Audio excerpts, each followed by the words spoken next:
And we'll be announcing something very soon on pharmaceuticals that they're going to be tariffed if they have to bring the pharmaceuticals into the country, the drugs and other things into the country. They're going to be tariffed at a very, very high rate, like 200%. On July 8th, President Trump raised the stakes again. Standing before his cabinet, he confirmed what many feared. The U.S. would soon impose pharmaceutical tariffs as high as 200% on any country that doesn't bring drug manufacturing onto American soil. The policy would include a grace period of up to 18 months. But after that, Trump said, everybody pays. The threat isn't just economic. It cuts directly into the global healthcare system, and it's already testing America's most crucial alliances. Australia is on edge. Canada is bracing quietly. And with Trump setting a hard deadline for August 1st, time is running out. Australia is a significant exporter of pharmaceuticals to the US. They're in our top 5 exports and valued at more than $2 billion last year. The warning hit Australia hard. Last year, Australia exported over $2 billion in pharmaceutical products to America, making it one of their top 5 export categories. Most of those are blood plasma and vaccines, primarily produced by CSL, a global biotech firm with plants in both countries. But Australia's real vulnerability lies not in trade volume, but in principle. The country's Pharmaceutical Benefits Scheme, or PBS, forces drug companies to negotiate prices with the government before they can be subsidized.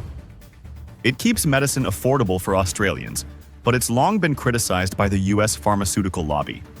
Now, under Trump's tariff plan, that criticism has turned into retaliation. Yet, Australia's government isn't budging. Treasury Minister Jim Chalmers called the move deeply concerning, but stood firm. The Albanese administration refused to touch PBS, arguing that bowing to US pressure would mean higher drug prices for their own citizens. The clash reveals just how far the US-Australia relationship has eroded. Canada and the UK have already secured partial tariff exemptions, mostly by pledging to increase defense spending.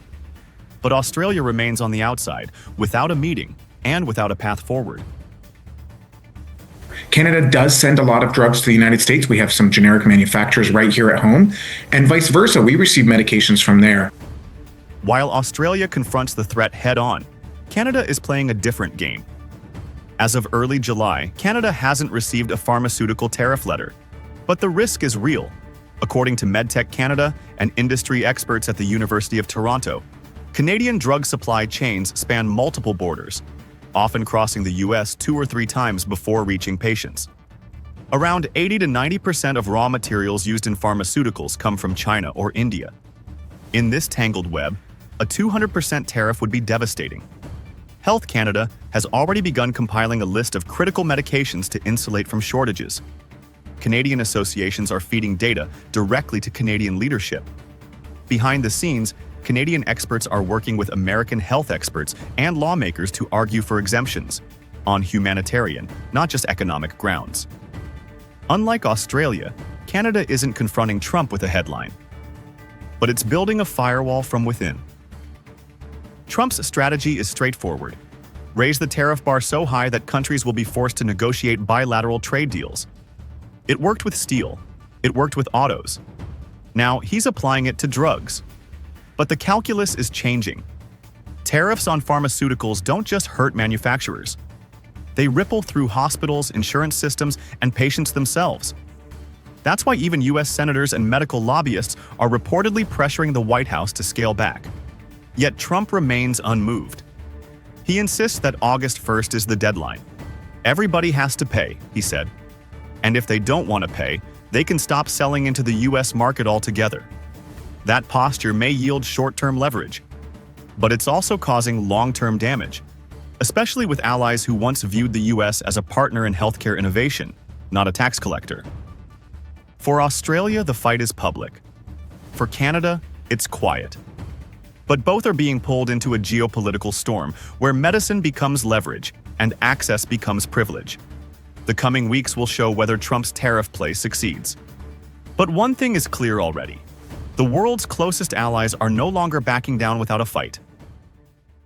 Yesterday, President Trump criticized the BRICS for promoting anti-U.S. policy and threatened to impose 10% tariff hikes on them. The BRICS are now emerging as really the only global forum that can stand up to Trump's trade war. In the middle of an unfinished trade truce with China, President Trump has opened a new front. With his August 1st global tariff deadline approaching, he's now threatening to impose a 10% tariff on any nation that aligns with BRICS, the economic bloc led by China, alongside Brazil, Russia, India, and South Africa. It's a broad, blunt move, and while it's meant to box China in, it may be doing the opposite, because instead of lashing out, Beijing is choosing something more subtle and potentially more powerful.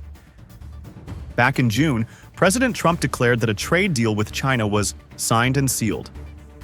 But weeks later, no detailed agreement has surfaced.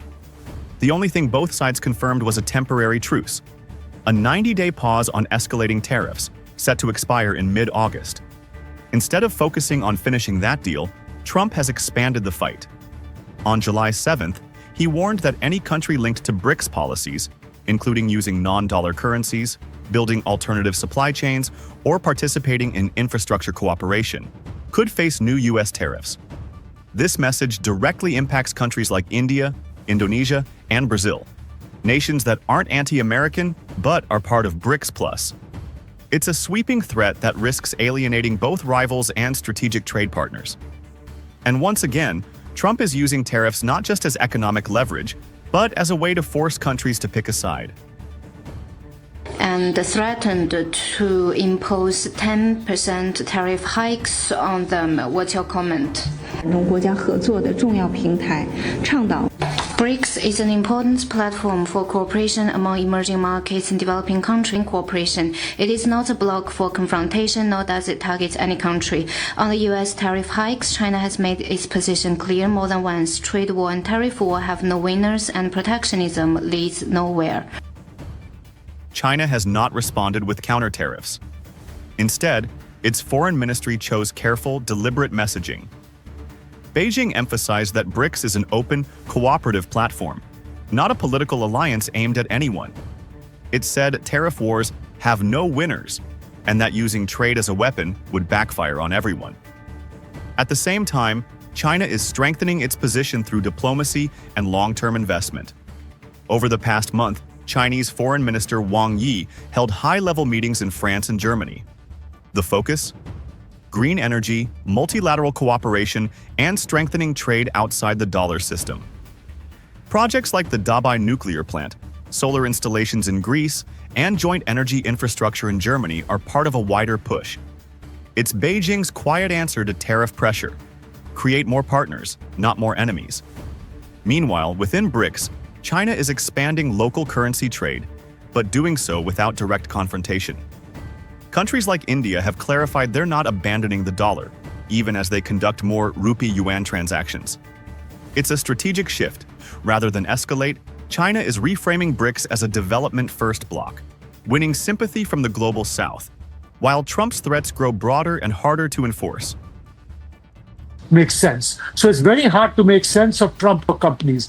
Companies cannot invest if they feel there is deep uncertainty about the future economic environment. And what Trump is doing is creating a lot of uncertainty, not only for companies, but also for countries. Trump's tariff warning may look strong, but there are three big risks. First, it's vague. BRICS aligned isn't defined in law. It's unclear what level of cooperation triggers tariffs. And that uncertainty spooks markets. Second, it alienates neutral partners. India and Brazil both want trade with the US, China, and the EU. Threatening them for participating in multilateral groups pushes them closer to Beijing, not further away. Third, and most importantly, it gives China a messaging advantage. By staying calm, presenting itself as a responsible economic power, and avoiding retaliation, Beijing now looks like the adult in the room, especially to European and developing nations. And all this is happening while the US-China truce remains unresolved. If no final agreement is reached by mid-August, a new wave of tariffs could crash into already fragile supply chains. This isn't just another trade dispute, it's a deeper confrontation between two worldviews. Trump believes power comes from pressure, tariffs, deadlines, and demands. China, by contrast, is betting on patience, diplomacy, and building alliances one project at a time. But there's a risk in Trump's approach. In trying to isolate China, he may be isolating America. And by turning tariffs into a global loyalty test, he's forcing countries to rethink who they can trust. As the clock ticks toward August 1st, the question isn't whether China will retaliate. It's whether it even needs to. Well, less than 2 weeks away from the deadline to get tariffs off steel and aluminum, U.S. President Donald Trump targets another metal. Came out. Now, today we're doing copper. I believe the tariff on copper, we're going to make it 50%. With less than 2 weeks to go before Canada's July 21st deadline for a trade deal, President Trump has opened another front. This time, it's copper. In a surprise announcement, he confirmed that the U.S. will impose a 50% tariff on copper imports, adding it to a growing list of metals already hit with national security duties under Section 232. Steel, aluminum, lumber, and now copper. This escalation isn't just about trade, it's about leverage. And once again, Canada finds itself caught in the crossfire of a strategy aimed primarily at China, but felt by America's closest allies. Canada produces a good amount of copper, but ships a lot of it off to Asia for processing, and then it goes into the United States. Nonetheless, this is definitely going to hurt some sectors of the Canadian economy, and probably might delay us a little bit on reaching our own deal with the U.S. This copper tariff fits a familiar pattern in Trump's second term. Pressure first, negotiation later. Over the past month, his administration has sent tariff letters to over a dozen countries: Japan, South Korea, Vietnam, and others. The message is the same: strike a deal or face steep tariffs on August 1st. Copper broadens Trump's metal war. It's critical to infrastructure, used in data centers, electric grids, vehicles, and homes. Hitting it with a 50% tariff signals a shift from targeted protection to broad economic reshaping. For Canada, the fallout is real. Prices surge, supply chains are disrupted, and investor confidence takes a hit. Even if not the direct target, Canadian sectors feel the ripple effect. While Canada isn't the biggest supplier of copper to the US, it's a key player in the global copper ecosystem.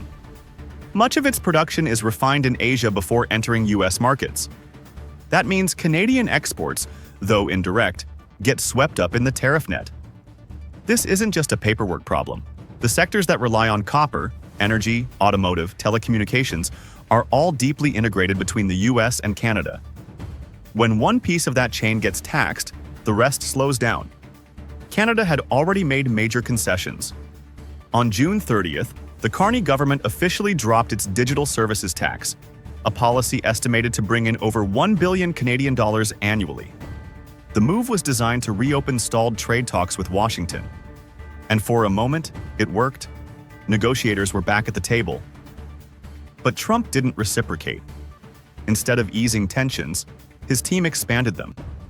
Copper tariffs followed, along with threats of 200% duties on pharmaceuticals.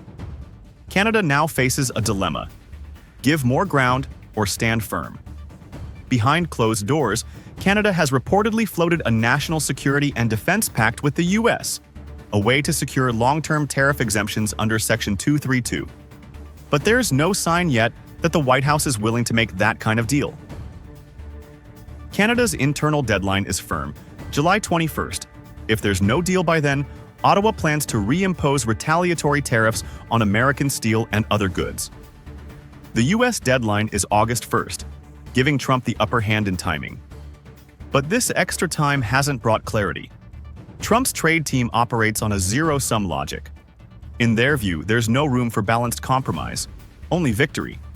Even Japan and South Korea, who offered major purchases and subsidies, were still hit with tariffs. Canada, by contrast, has avoided public escalation. Prime Minister Mark Carney has kept negotiations out of the media spotlight, signaling stability. But the pressure is mounting, and Ottawa's options are shrinking. point, but I would also point out that when it comes to Trump world, nothing is really final until it's final.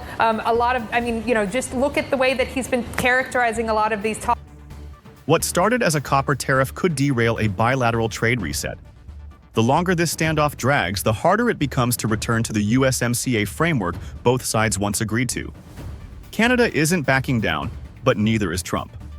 With deadlines approaching, this isn't just about metal. It's about the future of North American trade and whether pressure can replace partnership